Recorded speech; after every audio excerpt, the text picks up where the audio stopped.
In today's discussion, we are going to trace the history of the formation of Muslim League.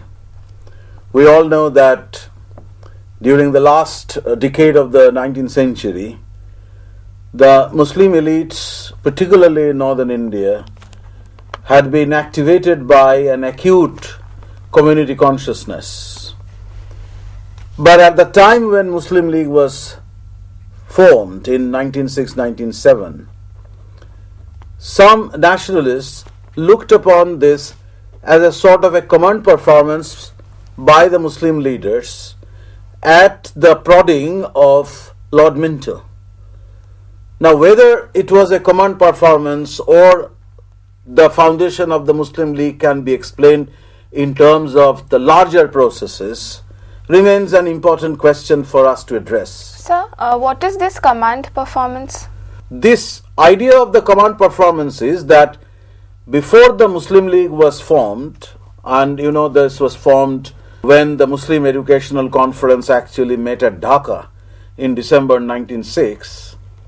In October 1906, exactly on the 1st October, a group of Muslim leaders, all of them from northern India, there was no representation from Bengal, met Minto, led by Aga Khan, and tried to convince him about the need for safeguards for the Muslims in the promised elected body.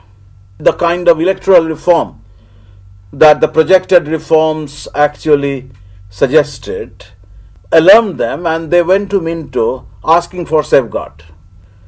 So it is suggested that Minto had asked them to set up an organization, and they decided to form the Muslim League in this context. Now, whether it was a consequence of a command performance or there was an already developing initiative from within the Muslim elite to form a Muslim organization, what is important is that the formation of Muslim League in 1906 came at the height of the Swadeshi movement.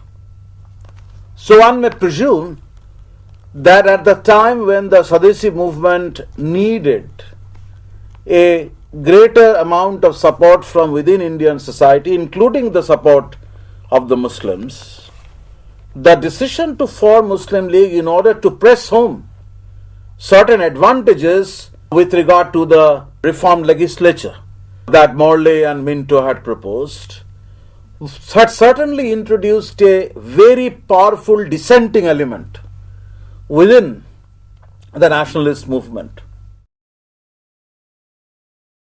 One might presume that command performance was perhaps not the only way to look at such initiatives, because one has to locate this particular event in the larger context of an ongoing process among the Muslim elites about how to protect their identity in a land dominated by the Hindu educated classes. You know that throughout the 1890s, there were some very important issues that had driven wedges in the relationship between the two communities. You have the cow protection movement, which was looked upon by the Muslims as a threat to their cultural identity. The language controversy, which was generated by the campaign in favor of Hindi, also reached a high point during the 1890s when, towards the close of the decade, the United Provinces government had issued the circular known as the Nagri Circular. The Nagri Circular, which actually allowed the use of Nagri as an official script. So the Urdu Nagri controversy or the cow protection movement and the resultant animosities, often leading to riots in some of the urban areas, all this can be seen as the context in which the politics of identity became very crucial. And the politics of identity was responsible to a large extent for initiatives by the Muslim elites to form their own organizations. Sir, how did this identity politics among the Muslim elites shape their decision to form a separate organization? That is exactly what I was trying to suggest, that if you actually remember the broader context in which the Muslims became acutely conscious about how to protect their identity, you can see the evocations, the articulations of the politics of identity. Particularly in northern India, where the Muslims had constituted the governing classes. If the Congress scheme for a competitive examination was adopted, if electoral reforms had accepted the principle of election, which basically implies competition among candidates for positions in the legislatures rather than entirely depending on the nominations by the government, by the British rulers, then you are actually in a situation where the majority community, now organized around many of these issues like the language question or the cow protection issue, the implications of which were seen in the North Indian municipal elections during the early 1890s, all these would actually constitute a threat. So it is not an accident that after Syed Ahmed Khan had tried with that provincial body called the United India Patriotic Association in 1888, in the early part of the 1890s, in association with Theodore Beg, the principal of Aligarh College, Syed Ahmed Khan decided to form the Anglo-Indian Mohammedan Oriental Defence Association. So obviously the name itself actually suggests how there was an acute awareness about the need to defend the cultural identity of the Muslims. Particularly, this crisis was germane in the minds of the Muslim elites. Come down to the end of the decade, and by that time Syed Ahmed Khan had passed away in 1898 before the Nagri Circular was issued. But once they could actually see how the Hindi movement was making an impact and there was a possibility of the government actually playing with the wind or going with the tide, the Urdu Defence Association was formed in 1898-99 in order to defend Urdu. So it is in these areas you see the politics of identity at work. And if you see the foundation of Muslim League as the more tangible expression of such initiatives that had started already in the 1890s, you don't see the formation of Muslim League merely as a command performance, however much you have evidence to argue that the Muslim leaders had actually established communications with the Viceroy and had been prodded by the Viceroy to set up their own organization. Even if the Viceroy had done so, an organization in a different form, under the initiative of a different set of people, perhaps would have taken place, would have been formed. Because of this prehistory, because of the kind of turmoil in the minds of the Muslim elites that you come across in the course of the 1890s. So that is where the politics of identity remains relevant. So if we are to explain the historical process through which the Muslim League ultimately emerged in 1906, strengthening the separatist tendencies in their espousal for separate electorate during the promised reforms of 1909, you have to consider the kind of conglomeration of events that was unfolding at the turn of the century. Among the Muslim elites of North India, you see an important division taking place in the early part of the 20th century. Some followers of Syed Ahmed Khan, younger in age, who came to be known as the Young Party, decided to discard the loyalist political line that Syed Ahmed Khan had adopted. You are all familiar with Syed Ahmed Khan's loyalism. He felt that by practicing loyalism to the British, it would be easier for the Muslim elites to extract advantages from the rulers. They were successful to some extent. But the behavior of the United Provinces government towards the close of the decade, when they passed the Nagri resolution, convinced some younger members of the political elites among the Muslim community that this loyalist strategy was not going to pay any more dividends. It was important for them to create an outfit that would be in a position to exert greater pressure on the government in the same way that the Congress had done. Congress was doing. Yes? Who were this young party? Basically, a younger generation of politicians, people like, say, Shaukat Ali or Muhammad Ali, those who were associated with the Aligarh movement, but later on became prominent nationalist leaders who had allegiance both to the Congress and to the Muslim League during Khilafat non-cooperation agitation, became closely associated with Gandhi later on. But at that stage, under the inspiration of a man called Abdul Bari, who was not actually very favorably disposed towards British rule, Muhammad Ali and Shaukat Ali were contemplating a more assertive political action by the Muslim elites. There were others too. You will come across men with similar views in the Punjab. So there was an inclination on the part of such men to work out a more assertive strategy in order to get a better deal from the government. And I have just mentioned that the Urdu Nagri controversy, and convinced them that unless the Muslim elites were able to put adequate pressure on the government, the loyalist strategy was likely to give them nothing. People who were not at all represented in the deputation to Minto, when the Muslim deputationists met at Simla, October 1906. They were from Bengal, people like the Nawab of Dhaka, Salimullah. By 1905-1906, as you know, the Swadesi movement had reached a high crescendo.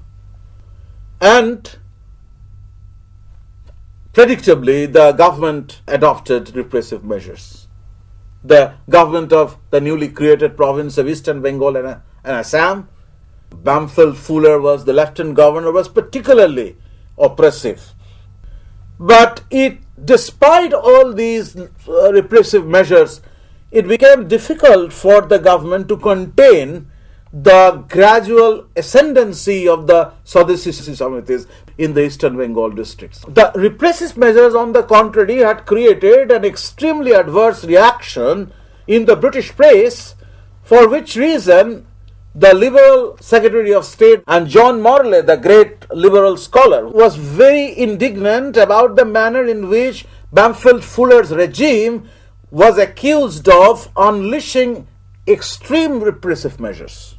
So there was a feeling gaining ground in Eastern Bengal that there was a likelihood of Bamfil Fuller resigning his lieutenant governorship under the pressures from his superiors. Bamfil Fuller was particularly pro-Muslim as well. I mean, he had an interest in propping up this newly created province as a Muslim province. You know that before that partisan decision was actually implemented, Curzon had gone around Eastern Bengal trying to convince the Muslim intelligentsia and the elites the bright prospects that this newly created province actually promised them. And Muslim intelligentsia had been sufficiently enticed by Curzon's overtures.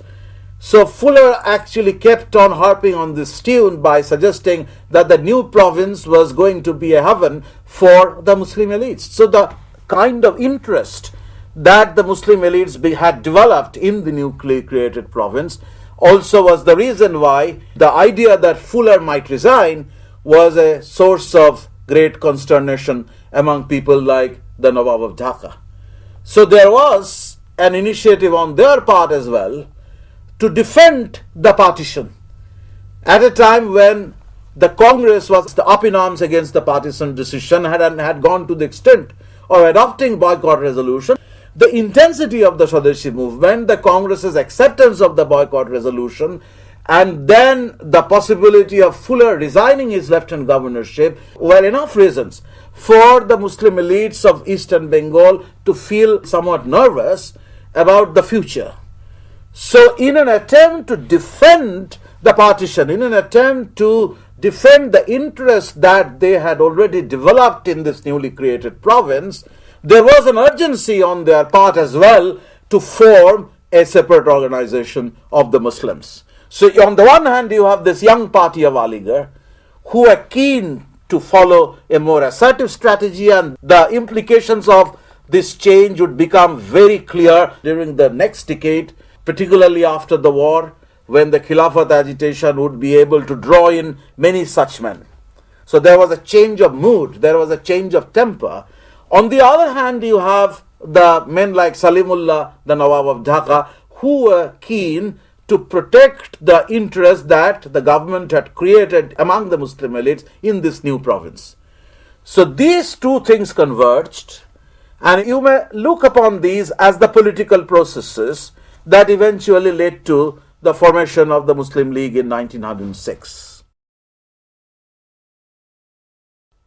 Why was it that suddenly there was an activation? We understand the case of Eastern Bengal and Assam. The province was created and it had developed as a kind of an interest for the Muslim leadership who had a certain reason to defend it. But in addition to that, there was an announcement by Morley, the famous budget speech of Morley, in which Morley had suggested that representative government was the ultimate objective that the British were actually looking for. Morley had his reasons. We have just mentioned that Morley was a liberal. He had his own ideological professions, but at the same time he had his friends among Indian congressmen. Gokhale was in London before the Calcutta session was held in 1906, and Gokhale had a series of meetings with Morley in which he actually tried to convince Morley about the need for the British to announce the possibility of colonial self-government, that India should remain within the empire, but India should be accorded dominion status. Sir, to what extent was Morley's liberalism successful in determining British policies in India? In a sense, it didn't make much of an impact. And that has been the case throughout the history of the relationship between British liberalism and the Indian policy. You had seen in Ripon's case the same predicament.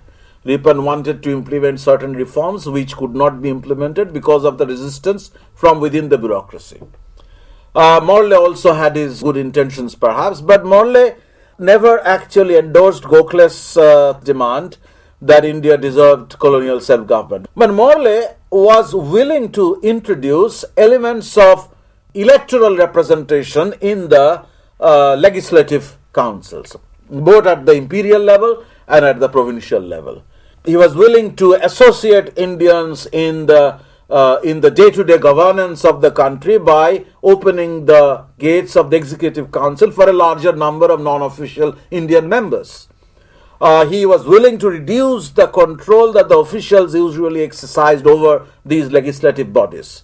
Even if people were nominated from non-official circles, from influential classes, basically these were nominated members. There was no provision for directly elected members of the legislature who would be in a better position to deliberate on government policy or to represent before the government their demands or the demands of the Indian people. So that is something Morley was willing to concede, not colonial self-government. So one may actually find fault with the application of liberalism in the Indian context. But if we consider the utter conservatism of the rank and file of the British bureaucracy, then such examples of liberalism at least introduce an element of dissent, a dissenting voice at least, into the broader corpus of imperial ideology.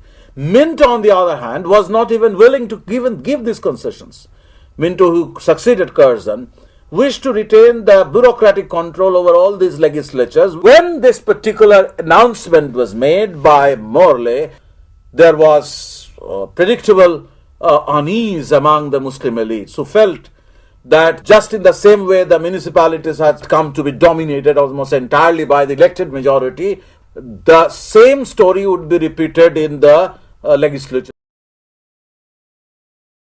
They made it a point to form a group and to see Minto in Simla, which is known as the famous Simla Deputation, in which they actually asked for safeguards for the Muslims, the minority, which may not actually be able to compete on equal terms with the Hindu elites, but who deserve to be treated differently for their history of being a part of the erstwhile ruling class, their importance in the local society, at least in certain regions of India, their importance in the landed society. So their idea was to press for the kind of principle of representation which would not be based on the principle of territorial representation. You do not represent one territory, you represent interests. So you may have the landholders' constituency, where the landholders would be represented by landholders. You have the professional people's constituency. You have the Muslim constituency. So the idea for them was to slice up the constituencies, the electoral constituencies, into distinct interest groups, into segments which would be representing distinct interest groups, including landlords, professionals, or business interests. The Muslims would figure among such interest groups who deserve to be represented in their own right in the legislatures. So that is the idea that the deputationists actually tried to uphold. And Minto responded favorably by asking them to form a separate organization for the Muslims. So that is the story surrounding the so-called Simla Deputation of October 1906. But the end result of this was the decision by the Muslim elites from northern India meeting in Dhaka in the annual session of the Muslim Educational Conference to launch the All India Muslim League. And it synchronized with the ongoing deliberations on the council reform, which eventually was enacted in the famous Morley-Minto reforms, actually known as the India Councils Act of 1909. But between 1905 and 1906 down to 1909, there was an ongoing discussion about what should be the nature of this reform. And whenever Morley came up with his own ideas, Morley didn't wish to alienate the moderates. There was a need on the part of the British liberals like Morley to salvage the moderates from the predicament they had found themselves in view of the rising tide of Swadeshi, where the moderates had become discredited. Gokhale had become discredited because of his failure to extract that tangible concession called colonial self-government. So there was so much of criticism within the Congress that Morley felt that some amount of concessions needed to be given to the moderates so that the moderate position was to some extent vindicated. So Morley wished the system to become more representative, wished the principle of election to be grafted into the manner in which the legislative councils, both at the center and the provinces, would be constituted. But all through this period, you have pressure groups operating on behalf of the Muslim League in London, exercising a contrary influence. Syed Amir Ali had created a kind of a London branch of All India Muslim League and tried to convince the British authorities there in London that separate electorate was the only protective cover that the Muslim League or the Muslims as a community could hope for.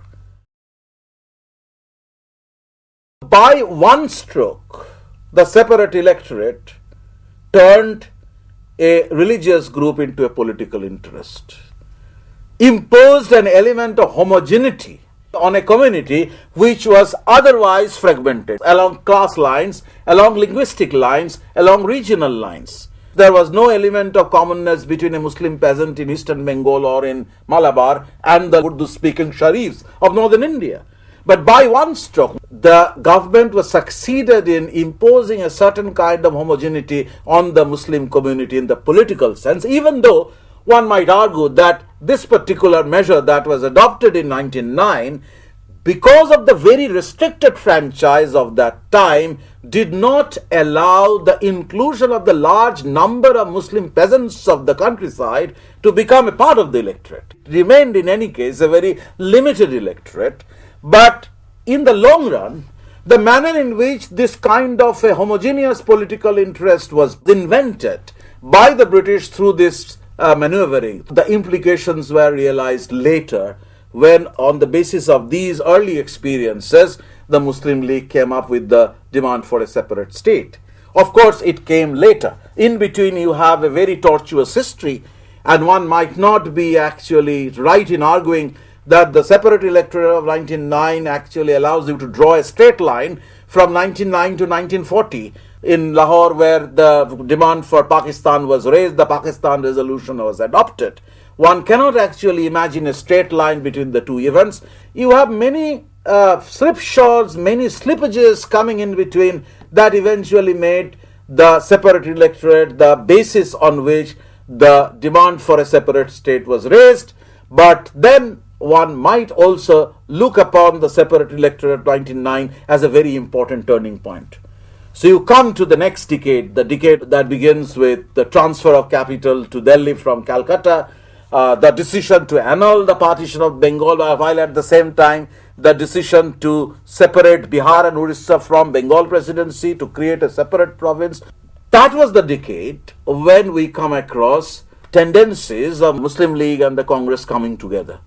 And this was also the time when you have the second more powerful bout of revolutionary terrorism, but that is a different story. So if we are to wind up this discussion, we can start with the question that we had raised in the very early part of the discussion, that it was not really a command performance. They had their interests to protect and defend. There was a political process going on among the Muslim elites from the 1890s onwards. That should be taken as the basic reasons for the Muslims to decide on the formation of a distinct political organization capable of defending their interests.